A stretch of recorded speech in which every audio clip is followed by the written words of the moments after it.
Sudama and Krishna were two childhood friends, and as they spent over a decade in their guru's ashram, they became inseparable, best buddies, if you will, sleeping together, eating together, laughing together, crying together, learning together. And then eventually they graduated, and as youngsters they stepped out to meet the world. Decades passed. Sudama was a poor Brahmin. Krishna was the emperor of Dwaraka. Sudama was not very well known. Krishna was famous and very well known. Sudama could barely put food on his plate. Krishna was the emperor, fabulously rich and powerful. This story hides within its bosom a very divine law, which, if we know, understand, and apply in our lives, will help us rewrite our destinies. Namaste. I am Sunder Iyer. Welcome to KYG Kaivalya Yoga Gurukulam. Om Ganganapataye Namaha.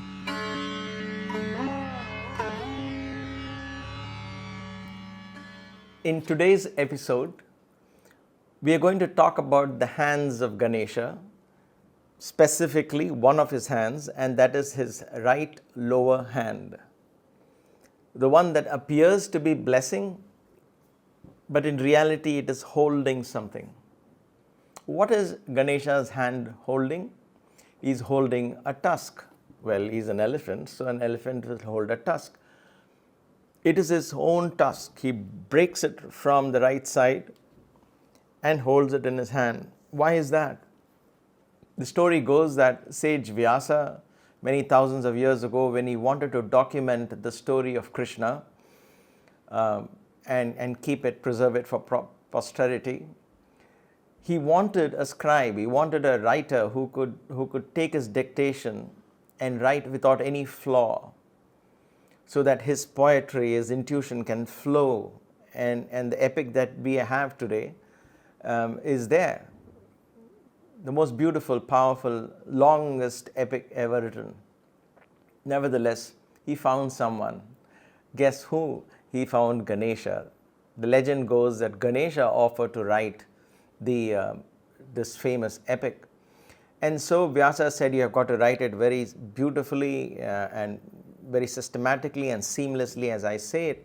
And therefore Ganesha broke his tusk and used that as a pen to write the story of Mahabharata. Why and how is that related to you and me? Is it not just a historical or a fact of something happened thousands of years ago? What have you and I got to do with that? Well, we have everything to do with it. Ganesha is writing the story of Mahabharata. The story of Mahabharata is your story and my story. We have within us the 5 Pandavas, the 5 princes. We have within us the queen Draupadi, to which they are married. All 5 married to one. We have it within us. We have a Krishna within us. We have the Kauravas within us. And there is an eternal struggle of the Pandavas and the Kauravas. The forces of senses trying to follow the mind, and the mind trying to follow the spirit, and the forces that otherwise pull it down. And so that Mahabharata happens in us. How? The 5 Pandavas are the 5 senses. The sense of hearing, the sense of touch, the sense of sight, the sense of taste, and the sense of smell. Shabda, Sparsa, Rupa, Rasa, and Gandha. They are married to one queen, Draupadi, which is none other than our mind. Senses are bound to our mind, devoted to our mind. The mind constantly processes information from the senses, and the mind in turn is devoted to Krishna. Ideally should be devoted or directed to Krishna. So all the senses through the mind are all devoted to Krishna. Krishna is the divine consciousness, the divine presence, our inner being. our true identity, if you will.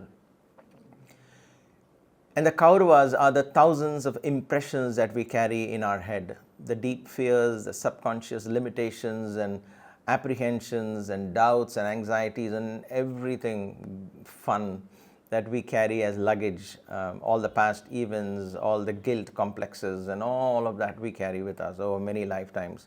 So the 5 Pandavas, along with Krishna and Draupadi, they learn to not only survive with these but actually fight them so that they can follow Krishna in all his glory. The story of Mahabharata, story within us. Who is writing that story? Ganesha. From the depths of our subconscious and unconscious, he is holding his tusk, his tusk. Everything in him comes from the Supreme. And therefore he is rewriting and writing and rewriting according to what we are putting into the universe, into the subconscious. He keeps writing our destinies, our Mahabharata war.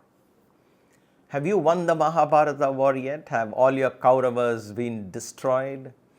Has your Draupadi surrendered completely to Krishna and all the senses are 100% devoted to Krishna? Have they gone in search of that divine Shiva consciousness and one by one attaining the Shiva consciousness? That's the story of Mahabharata. Has it happened in you? If so, then this video is not for you.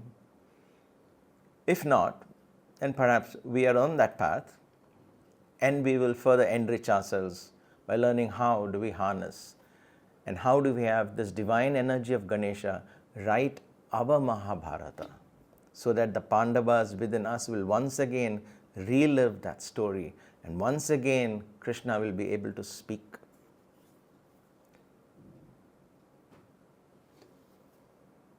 In the story of Sudama and Krishna that I started, Sudama turns out to be a poor Brahmin. Krishna turns out to be a very rich, famous and powerful emperor.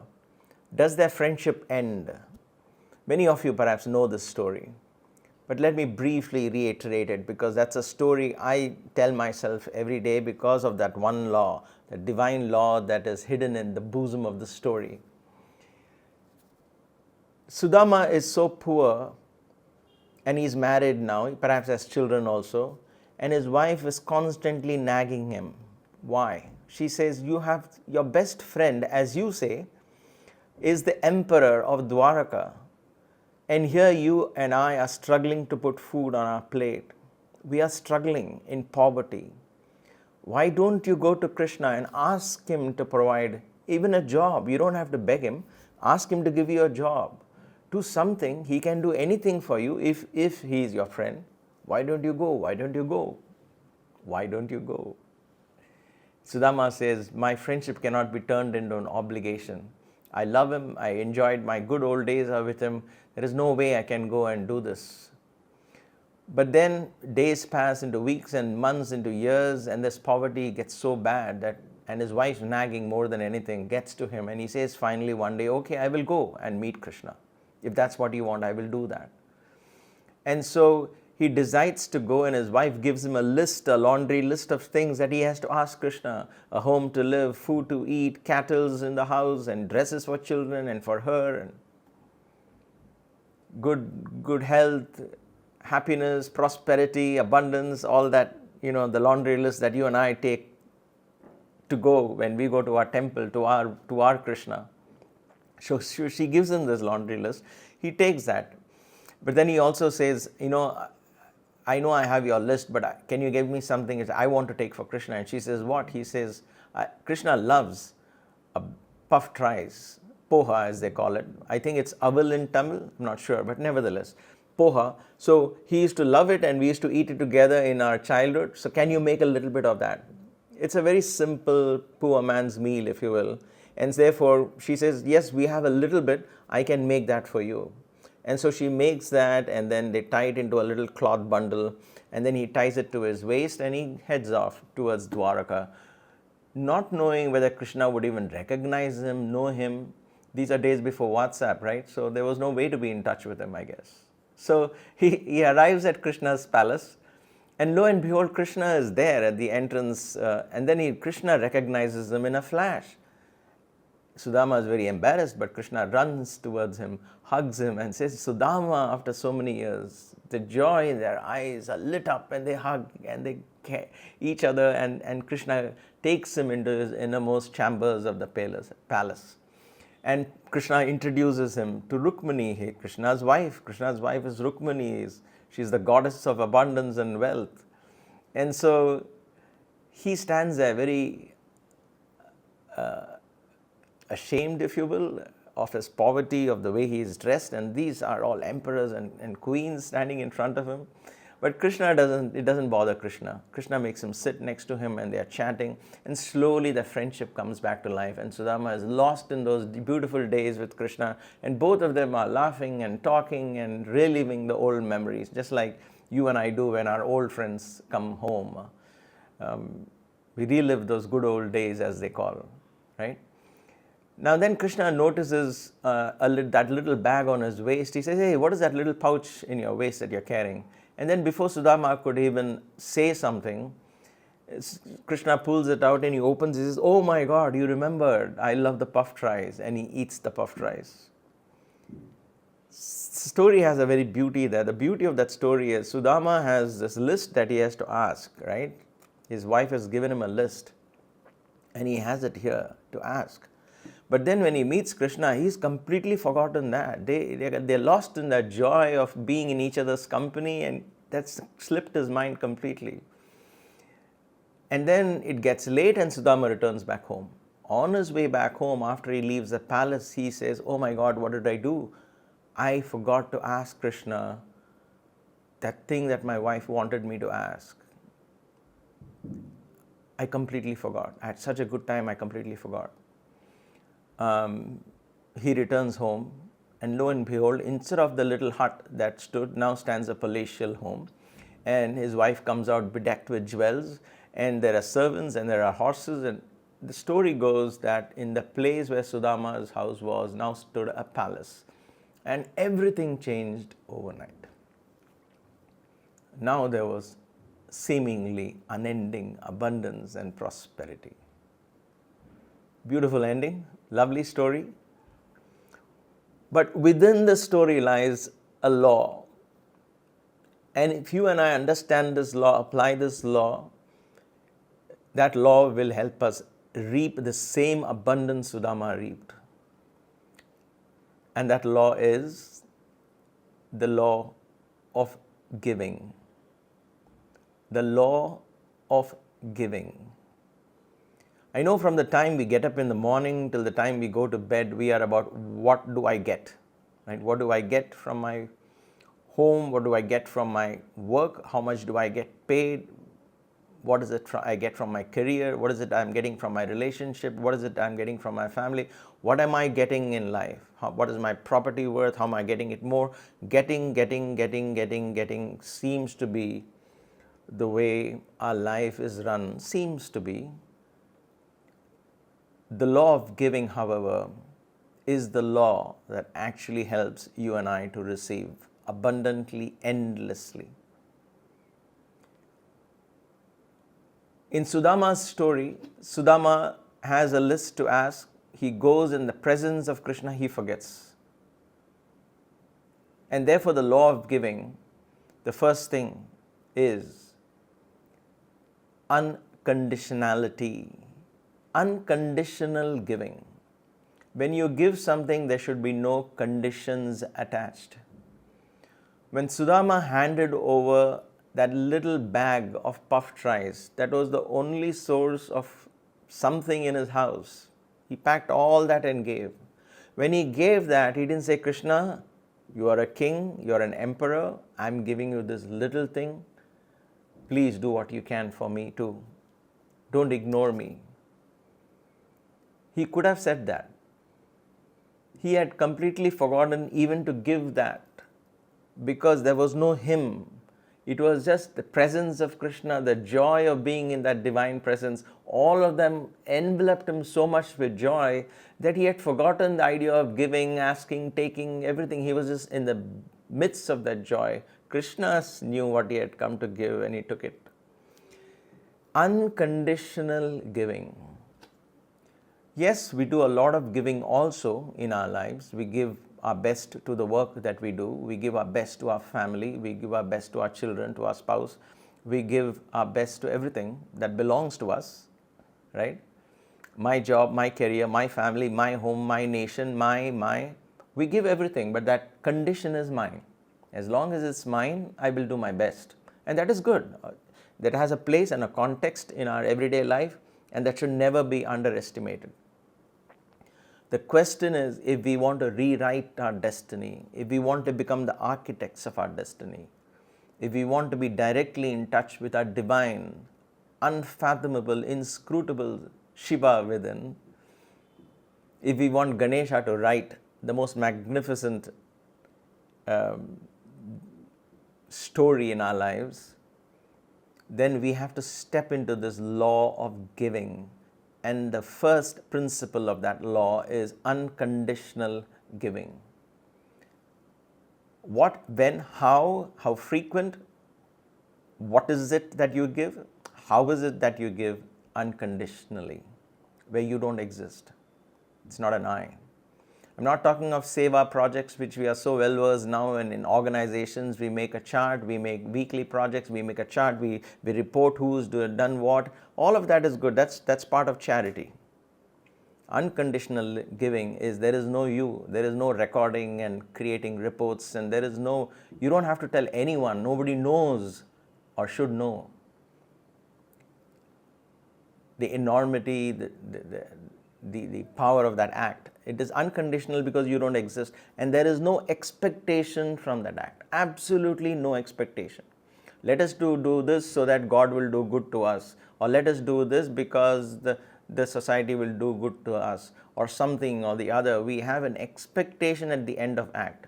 We have trained our brains to think that way. Throughout our education, we study in order to get good marks.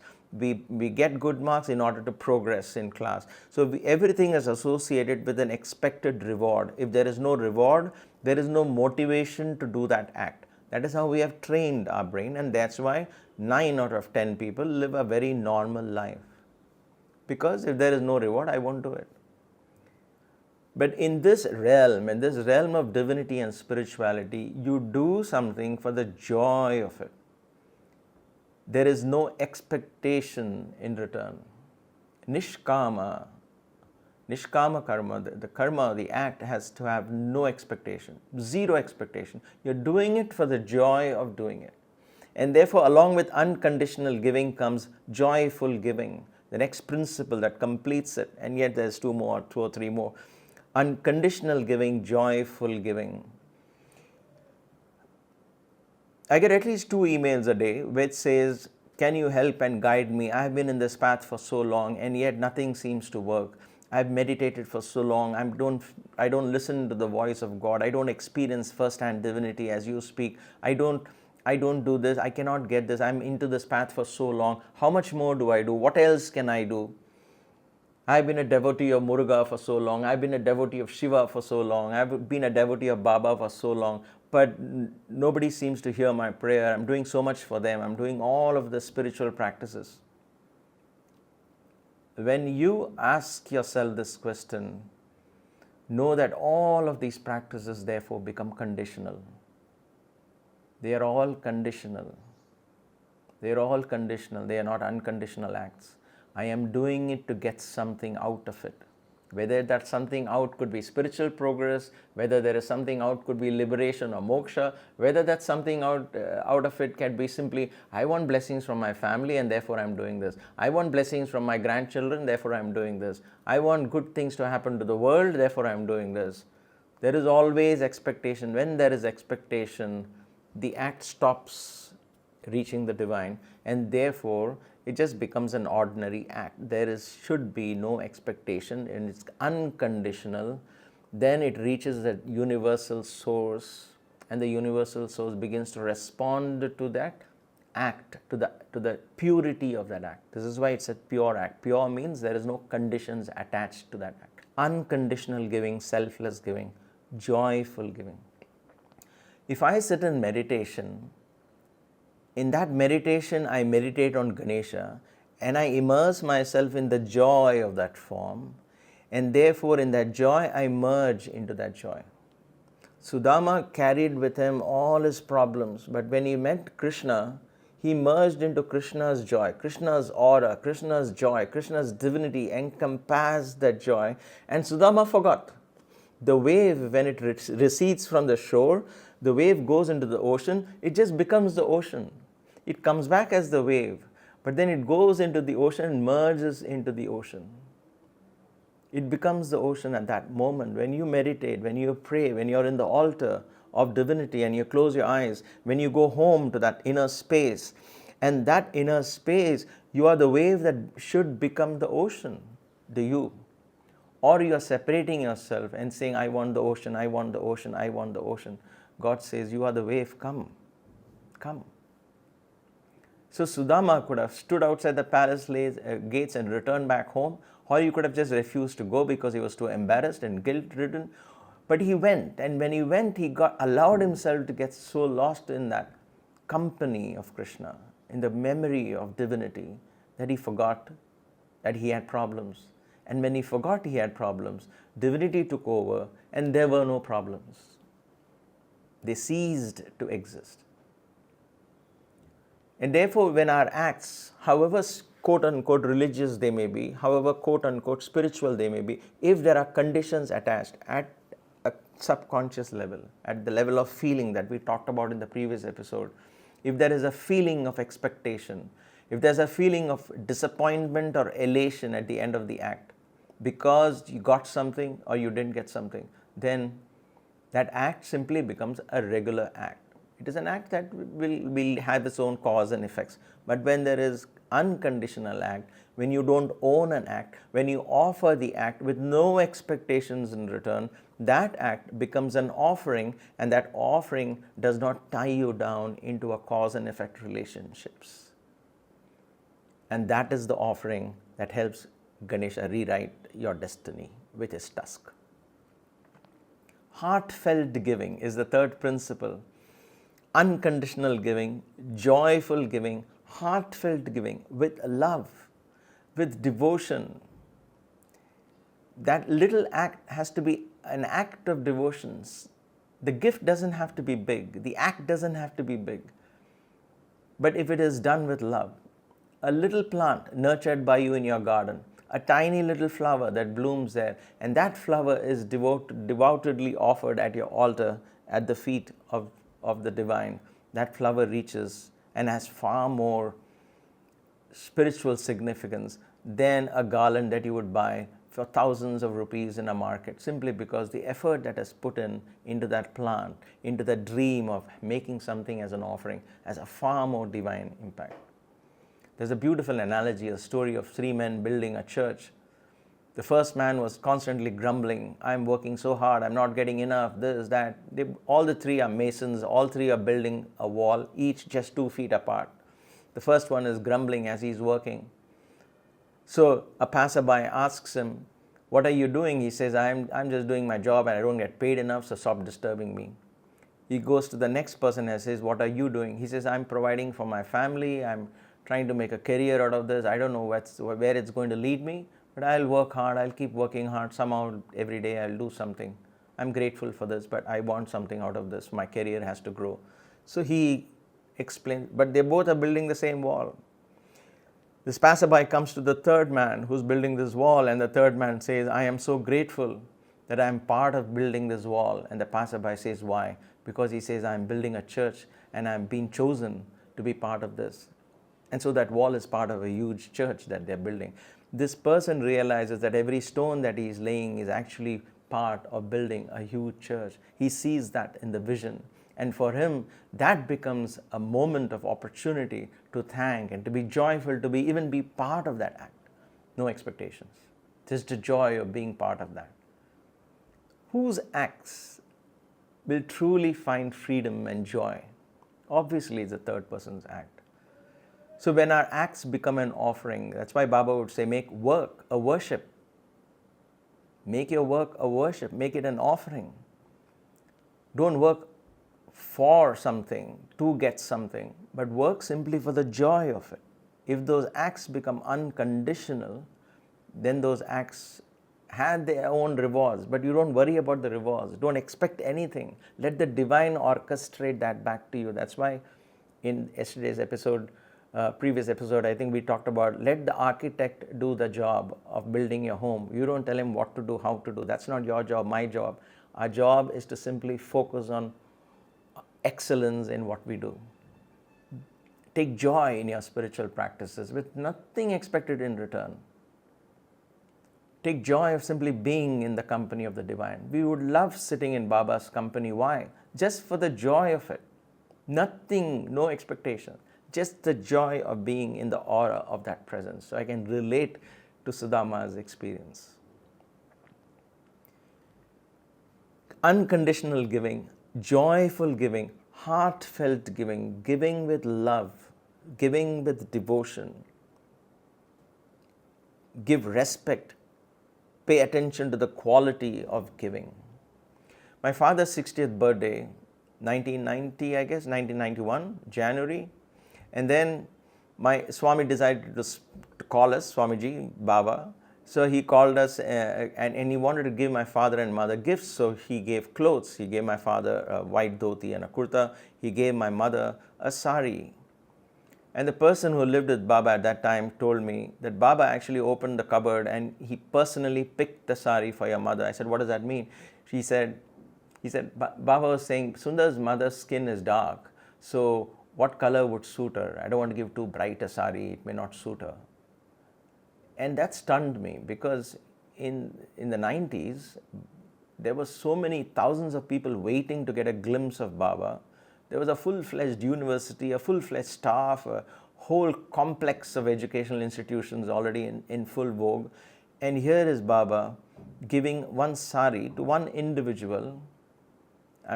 We are not millionaires or great devotees or anything. We're just regular people. Why would he spend that kind of time and quality into that act of giving? To me, that is a sign of divinity. In the little acts, you bring excellence in your little acts. The big acts and the big results will take care of themselves. But we think of the big acts being important and the little acts like tidying up our bed. That's why we keep going back to tidying up a bed or cutting vegetables or cleaning your toilet, keeping your toilet clean or whatever it is, whether it's cleanliness or whether it's orderliness or whether it is simple thank yous and goodbyes, whether the simple acts, the tiniest of act, if it can reflect your love and your devotion, as Baba did in every act of his, then we are unleashing the power of this law, the law of giving. The law of giving is the law which will help you receive because it's the other end of giving. When it comes back to you, it comes back as receiving.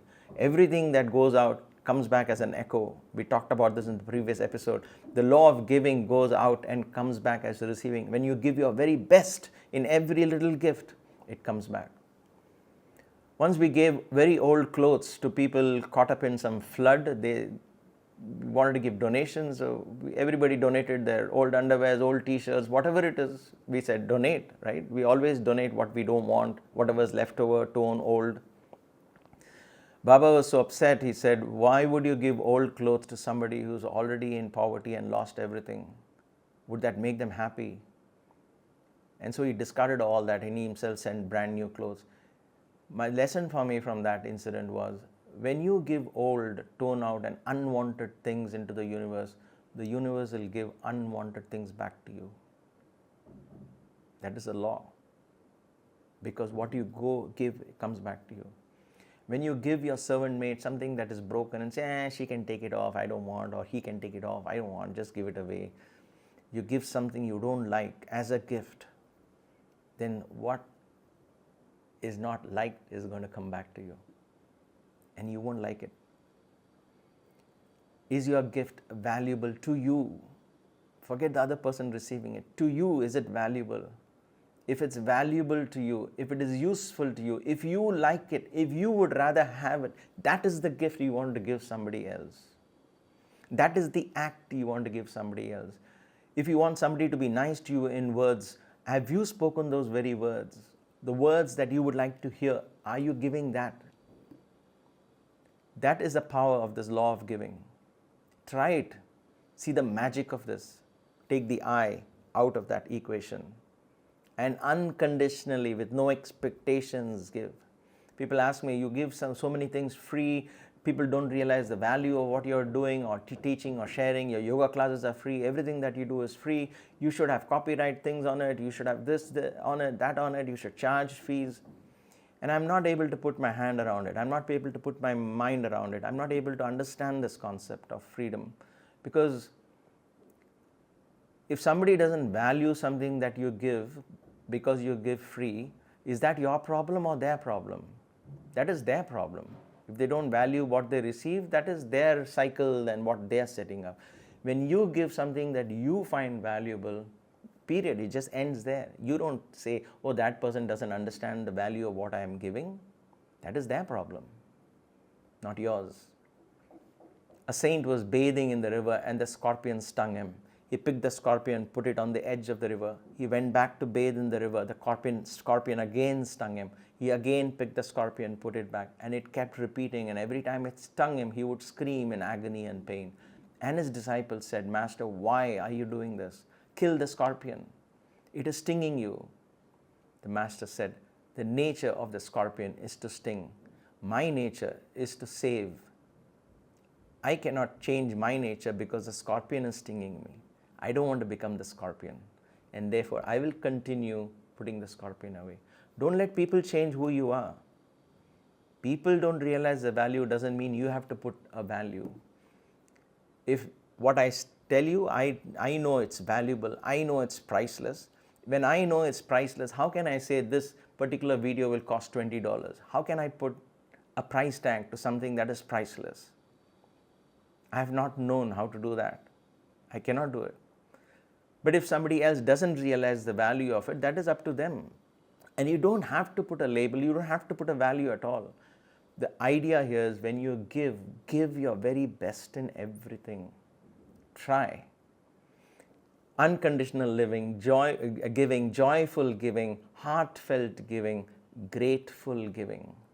Be thankful that you got an opportunity to give. Every day Maya and I talk over the phone, because now I'm in India traveling and Maya's in the US. We talk every day. We think how grateful, out of what divine chance this is to be able to talk about what is it that we're going to do today. How are we going to we're coming up with some KYG projects for the future so that we can continue doing this wherever we are traveling or not. But nevertheless, how grateful we are that we are being able to do this. It's in a very small way that we are doing it, but nevertheless, gratitude comes from the heart. I'm truly, truly, truly grateful to be able to do this. When you are grateful, when you say thank you for giving this opportunity, the universe gives you more opportunity to say thanks. When I get a little gift and I say thank you, then you get a better gift. Because you're saying thank you, you get a better chance to say thank you, you get a better chance to say thank you.